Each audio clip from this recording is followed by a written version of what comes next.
Ahoy, my beautiful friends.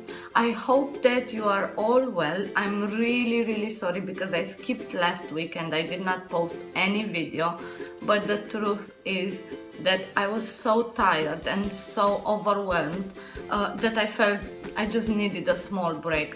Last Saturday we gave Ira back to our friends, and the truth is that I was a bit sad because we kind of got used to her around the house. Also, we've celebrated Mr. Romanian's man's birthday, and I was pretty busy with all the arrangements and preparations for that. So afterwards I was very tired and overwhelmed, and I just felt the need for a small break to relax myself a bit also. I hope that you can understand and you can forgive me. Sometimes I guess it happens to all of us to just feel very tired after a busy period. Okay, so this being said, I will jump straight to today's topic, opening a bank account in the Czech Republic. So the process of opening a bank account here is relatively straightforward. What you need for that are two identification documents such as ID and passport or driving license or any other form of ID that you might have. On top of that, you will need an initial amount that you need to deposit into your account to get the account started. Usually, depending on the bank, this varies from 200 crowns to 2000 Czech crowns. Again, this is not a fee, it's just a sort of a deposit that you put into your account to get it started. Now, depending on which address you choose between your home address or work one, the bank will send you all notifications and documents at that particular address.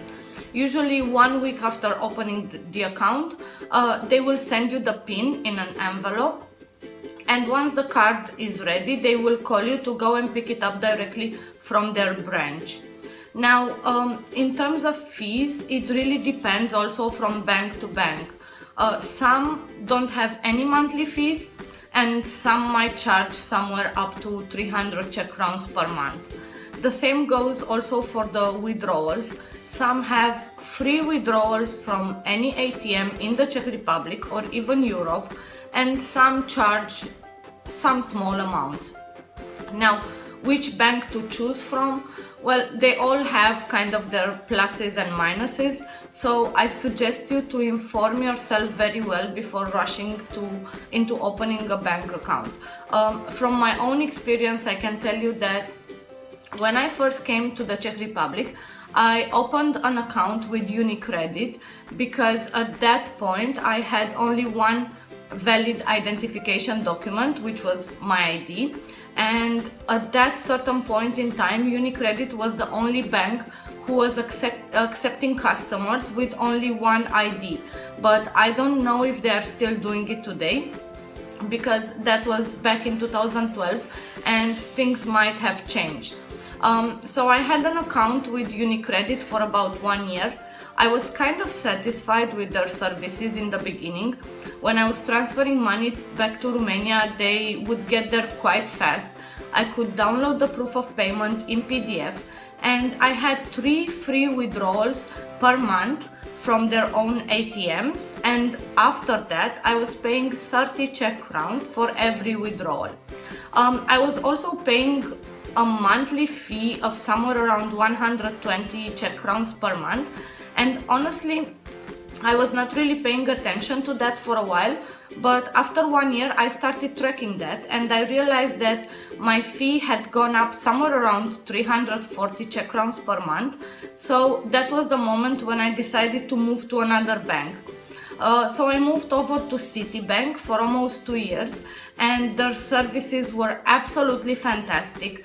Free withdrawals from any ATM, no monthly fee, exceptional customer service, and so on. But unfortunately they were acquired last year by Raiffeisen, so I kind of switched by default to Raiffeisen. So right now I am with them, and I have free withdrawals at any ATM in the Czech Republic and in Europe, and no monthly fees.